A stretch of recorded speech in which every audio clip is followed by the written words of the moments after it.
Hello friends, myself RB Prasad. Welcome to my YouTube channel RB edu point. दोस्तों, जैसा कि जानते हैं कि अपने चैनल के माध्यम से हम फिजिक्स, मैथ एवं अन्य विषयों से संबंधित फैक्ट्स को देते रहते हैं। तो यदि आप हमारे यूट्यूब चैनल पर पहली बार तो प्लीज़ चैनल को सब्सक्राइब कर लें ताकि हमारे द्वारा दिए गए हर वीडियो क्लिप का नोटिफिकेशन आपको मिलता रहे। आज हम अपने चैनल के माध्यम से एक अति महत्वपूर्ण टॉपिक को लेकर के आए हैं, जो है एम्पियर का परिपथीय नियम। एम्पियर का परिपथीय नियम वही रोल चुंबकीय क्षेत्र के लिए निभाता है जो विद्युत क्षेत्र के लिए गॉस थ्योरम का रोल होता है। तो गॉस थ्योरम एक बंद सरफेस के किसी बिंदु पर विद्युत क्षेत्र की तीव्रता के लिए होता है, जबकि एम्पियर का परिपथीय नियम एक बंद परिपथ के किसी बिंदु पर परिपथ के अनुदिश चुंबकीय क्षेत्र की तीव्रता के लिए होता है। तो दोनों में अंतर क्या है कि जो गॉस थ्योरम होता है, गॉस थ्योरम, गॉस का प्रमेय बंद पृष्ठ के लिए होता है, बंद पृष्ठ के किसी बिंदु पर विद्युत क्षेत्र की तीव्रता के लिए होता है, जबकि एम्पियर का परिपथीय नियम, एम्पियर का परिपथीय नियम किसके लिए होता है? बंद परिपथ के किसी बिंदु पर परिपथ के अनुदिश चुंबकीय क्षेत्र की तीव्रता के लिए। यानी गॉस का प्रमेय बंद पृष्ठ के किसी बिंदु पर विद्युत क्षेत्र की तीव्रता के लिए, और एम्पियर का परिपथीय नियम बंद परिपथ के किसी बिंदु पर परिपथ के अनुदिश चुंबकीय क्षेत्र की तीव्रता के लिए होता है। तो जैसे कि हम गॉस थ्योरम में देखते हैं, E dot D S is equal to Q upon epsilon 0। ये हमारा गॉस थ्योरम होता है। बिल्कुल अगर एम्पियर के परिपथीय नियम को देखें तो इसी प्रकार से हम लिख सकते हैं कि बंद समाकलन,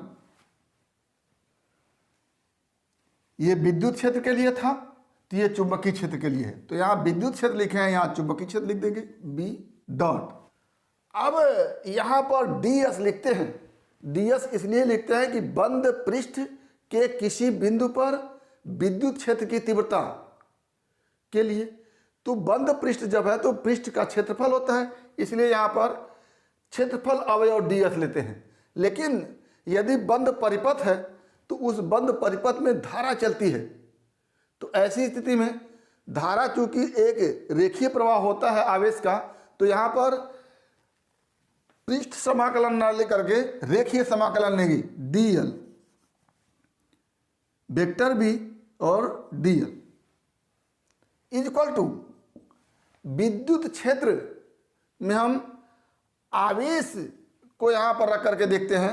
जैसे गॉस थ्योरम में बताया गया कि बंद पृष्ठ के अंदर जितने भी आवेश होते हैं, तो बंद पृष्ठ के अंदर आवेश है तो Q लिख देंगे, और विद्युत क्षेत्र के अंदर ऑप्साइलन 0 निर्वात की विद्युतशीलता होती है, तो यहाँ पर ऑप्साइलन 0 बटा करके लिखते हैं। लेकिन चुंबकीय क्षेत्र में म्यू 0 ये निर्वात की चुंबकशीलता होती है, और म्यू 0 और ऑप्साइलन 0 एक दूसरे के अपोजिट के रूप में रखे जाते हैं। तो जहाँ पर 1 अपान ऑप्साइलन 0 रखे हैं वहाँ पर म्यू 0 रख देंगे।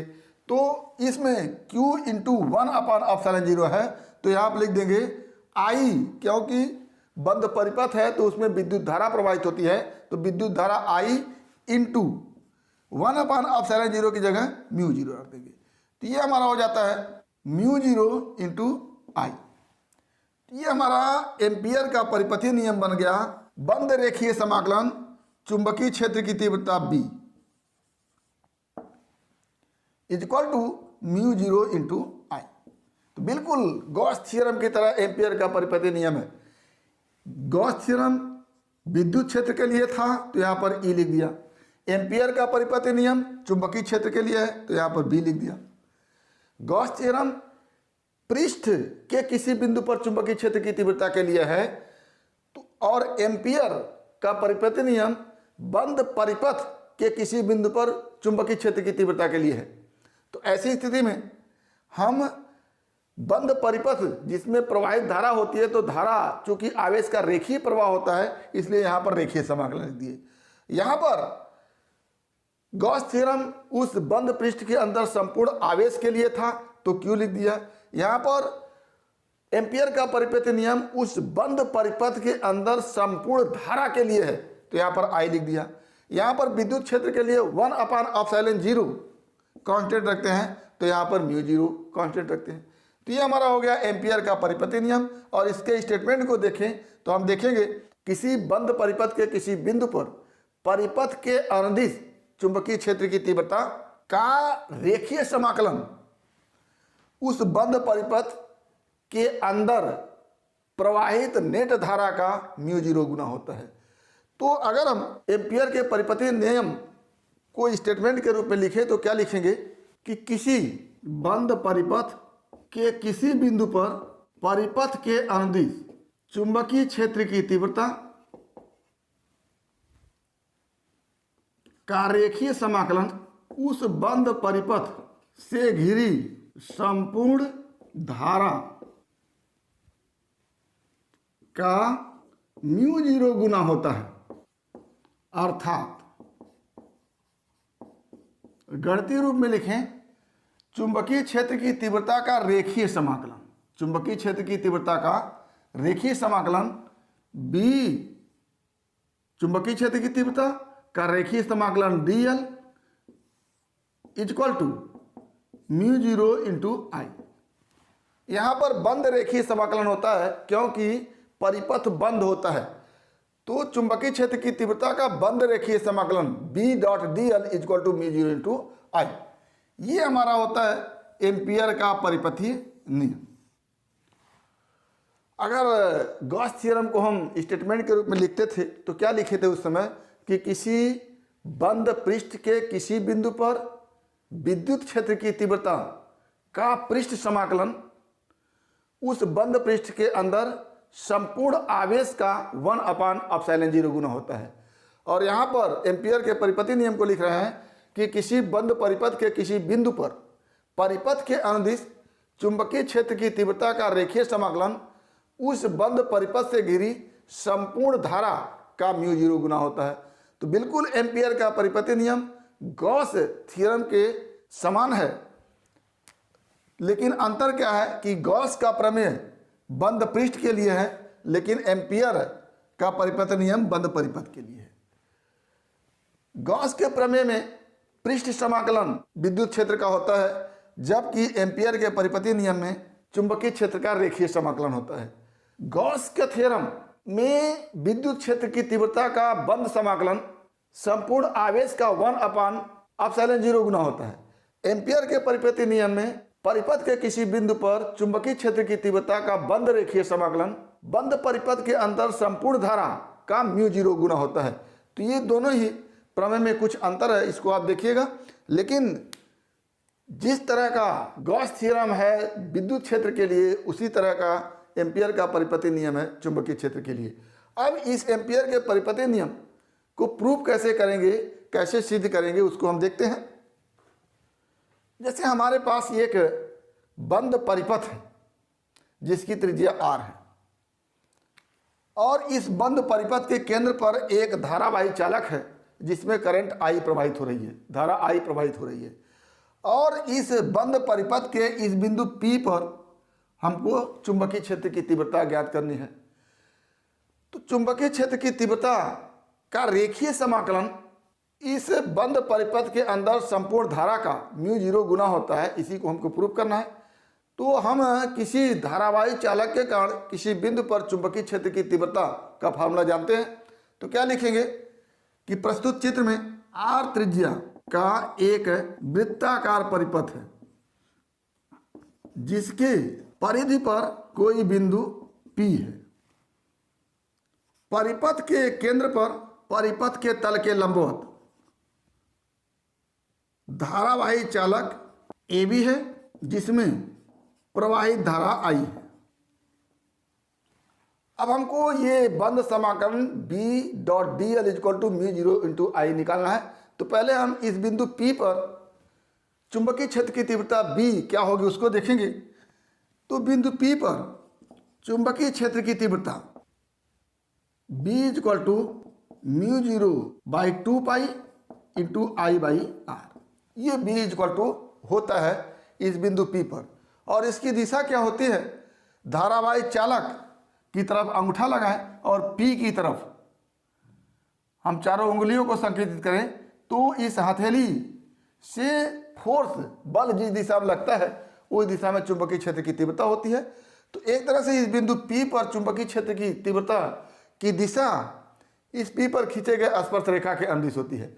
यानी इस बिंदु P पर इस वृत्ताकार पथ के अनुदिश चुंबकीय क्षेत्र की तीव्रता होती है तथा दिशा P पर खींचे गए स्पर्श रेखा के अनुदिश होगी। अब हमको निकालना है बंद इंटीग्रेशन B इंटू DL क्या होगा। क्या लिखेंगे, B का बंद रेखीय समाकलन करने पर क्या हो जाएगा, B रेखीय समाकलन DL बंद है तो ये हो गया। इक्वल टू क्या आएगा हमारे पास, बंद इंटीग्रेशन B का मान यहाँ से रख देते हैं, μ0 upon 2 pi into I by R DL। तो जो कांस्टेंट है, चूंकि इस बिंदु पर चुंबकीय क्षेत्र की तीव्रता कांस्टेंट होगी तो पूरा का पूरा बाहर निकल जाएगा। क्या हो जाएगा, μ0 upon 2 pi into I by R और बंद समाकलन DL। तो इस परिपथ के लिए बंद समाकलन DL इक्वल टू छोटे छोटे DL को क्या करेंगे, हम जोड़ेंगे, यानी इस परिपथ का परिधि निकालेंगे तो क्या हो जाता है, यहाँ से μ0 upon 2 pi into I by R into इस बंद परिपथ का संपूर्ण परिधि क्या हो जाएगा, 2 पाई आर। तो ये 2 पाई कटा यहाँ से, आर कटा यहाँ से, क्या बच गया, μ0 इंटू आई। यानी हम इस चुंबकीय क्षेत्र की तीव्रता B का बंद रेखीय समाकलन किए तो हमारे पास कितना आ गया, μ0 इंटू आई आ गया। या कह लें कि इस बंद परिपथ के अंदर जो संपूर्ण धारा आई थी उसका μ0 गुना हो गया। अब इसी को हम स्टेटमेंट के रूप में लिख सकते हैं, अर्थात क्या लिखेंगे, अर्थात किसी बंद पृष्ठ के किसी बिंदु पर चुंबकीय क्षेत्र की तीव्रता B,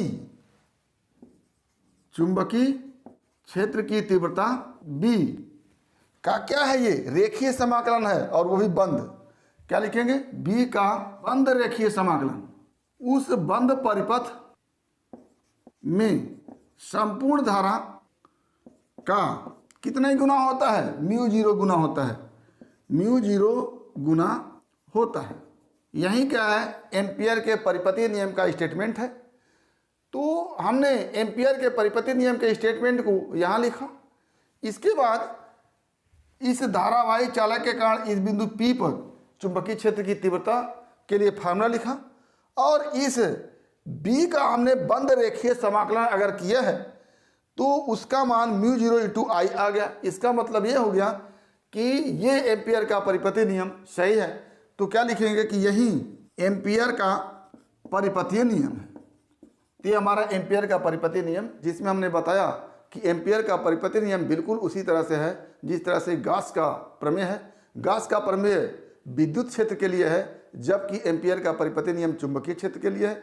दोनों के स्टेटमेंट में समानता है, केवल वहाँ पर बंद पृष्ठ की बात होती है, यहाँ पर बंद परिपथ की बात होती है। गॉस थ्योरम में बंद पृष्ठ के अंदर संपूर्ण आवेश की बात होती है, जबकि एम्पियर के परिपतीय नियम में बंद परिपथ के अंदर संपूर्ण धारा की बात होती है। तो दोनों ही नियमों में समानता है। तो उम्मीद करते हैं कि टॉपिक आपको समझ में आया होगा। अगर इसमें किसी प्रकार की समस्या है तो आप हमारे YouTube चैनल के कमेंट बॉक्स में कमेंट करके अपनी समस्या का समाधान करेंगे। और यदि वीडियो क्लिप पसंद आया तो प्लीज़ लाइक करेंगे, शेयर करेंगे, साथ ही हमारे YouTube चैनल को सब्सक्राइब अवश्य करेंगे ताकि हमारे द्वारा दिए गए हर वीडियो क्लिप का नोटिफिकेशन आपको मिलता रहे। तो आज बस इतना ही। अगला टॉपिक हमारा इसी एम्पियर के परिपतीय नियम के अनुप्रयोग से संबंधित होगा। तो अगला टॉपिक अगले वीडियो क्लिप में। एक बार फिर आपके भविष्य के लिए बेस्ट ऑफ लक। धन्यवाद।